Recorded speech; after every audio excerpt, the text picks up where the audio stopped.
वफाकी वज़ीर इत्तलात अताउल्लाह तारड़ का कहना है कि पाकिस्तान ने पाक अफगान सरहदी इलाकों में दहशत गर्दों के ठिकानों पर मौसर कार्रवाई की है। इंटेलिजेंस इत्तलात की बुनियाद पर फितना उल खवारिज के ठिकानों को निशाना बनाया गया। कार्रवाई में भारत के हिमायत याफ्ता 26 खारजी हलाक हुए। फितना उल खवारिज के 4 अहम मराकज़ मुकम्मल तौर पर तबाह कर दिए गए।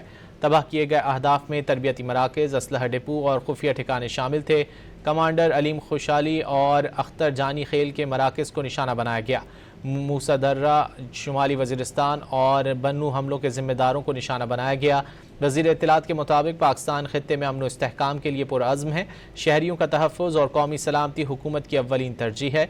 दहशत गर्दों के खिलाफ कार्रवाइयाँ पूरी कुव्वत से जारी रहेंगी। वफाकी वज़ीर इत्तलात अताउल्लाह तारड़ का कहना है कि पाकिस्तान ने पाक अफगान सरहदी इलाकों में दहशत गर्दों के ठिकानों पर मौसर कार्रवाई की है। इंटेलिजेंस इत्तलात की बुनियाद पर फितना उल खवारिज के ठिकानों को निशाना बनाया गया। कार्रवाई में भारत के हिमायत याफ्ता 26 खारजी हलाक हुए।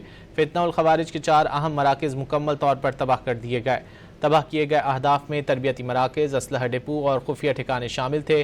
कमांडर अलीम खुशाली और अख्तर जानी खेल के मराकज़ को निशाना बनाया गया। मूसा दर्रा, शुमाली वज़ीरिस्तान और बन्नू हमलों के ज़िम्मेदारों को निशाना बनाया गया। वज़ीर इत्तलात के मुताबिक पाकिस्तान खित्ते में अमन व इस्तेहकाम के लिए पुरअज़्म है। शहरियों का तहफ़्फ़ुज़ और कौमी सलामती हुकूमत की अव्वलीन तरजीह है। दहशत गर्दों के खिलाफ कार्रवाइयाँ पूरी कुव्वत से जारी रहेंगी।